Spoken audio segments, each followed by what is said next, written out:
Hi, Namaste, na per Prithviraj and you're watching TG Telugu Galam. Don't forget to subscribe.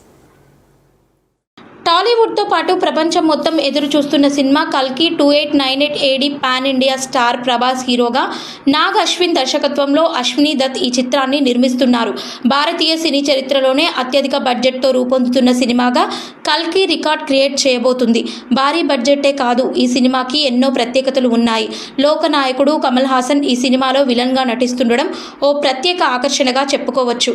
అలాగే big B, Amitabh Bachchan ఓ కీలక పాత్ర పోషిస్తుండడం మరో విశేషం. అలాగే దీపికా పదుకోనే హీరోయిన్గా నటిస్తుండగా దిశా పటాని ఓ కీలక పాత్ర పోషిస్తోంది. కల్కి 2898 ఏడి చిత్రాన్ని 2 భాగాలుగా రిలీజ్ చేసేందుకు ప్లాన్ చేశారు. మే 9న ఈ చిత్రం ప్రపంచవ్యాప్తంగా 22 భాషల్లో రిలీజ్ కాబోతోంది. అందులో ఇంగ్లీష్ కూడా ఉంది. ఇప్పటి వరకు ఇండియా నుంచి ఎన్నో ఇంగ్లీష్ సినిమాలు హాలీవుడ్కి వెళ్ళాయి. అయితే ఈ సినిమాని హాలీవుడ్ స్టాండర్డ్స్లో రూపొందిస్తున్నారు. అందుకే ఇంగ్లీష్లో కూడా రిలీజ్ చేయబోతున్నారు.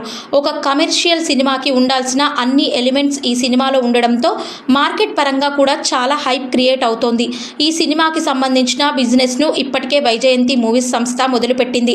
మొదటిగా ఓవర్సీస్ హక్కుల కోసం 100 కోట్లుగా ఒక రేట్ను ఫిక్స్ చేసుకున్నారు. ఆ రేట్ ఇస్తేనే రేట్స్ ఇస్తానని నిర్మాత స్పష్టంగా చెబుతున్నారని తెలుస్తోంది. అయితే ఓవర్సీస్ డిస్ట్రిబ్యూటర్స్ 70 నుంచి 80 కోట్లు చెల్లించేందుకు సిద్ధంగా ఉన్నారని సమాచారం.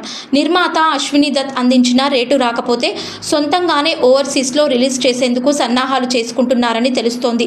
ఓవర్సీస్ రైట్స్ 100 కోట్లు అంటే అదే స్థాయిలో ఇండియాలోనూ బిజినెస్ చేసే అవకాశం కనిపిస్తోంది.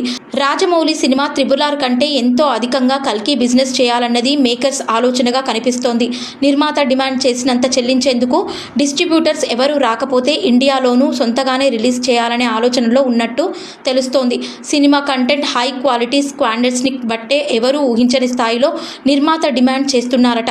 ఇంతటి భారీ చిత్రాన్ని సొంతగా రిలీజ్ చేయాలనే డేరింగ్ డెసిషన్ తీసుకోబోతున్నారంటే సినిమా అవుట్పుట్ మీద వారికి ఉన్న అపారమైన నమ్మకమే కారణమని ట్రేడ్ వర్గాలు అభిప్రాయపడుతున్నాయి. ఒకవేళ నిర్మాత అశ్విని దత్ డిమాండ్ చేస్తున్న అమౌంట్ డిస్ట్రిబ్యూటర్ ఇవ్వడానికి రెడీ అయితే అత్యధిక బిజినెస్ చేసిన ఇండియన్ మూవీగా కల్కి 2898 ఏడి చిత్రంలో రికార్డ్ సృష్టించడం ఖాయం.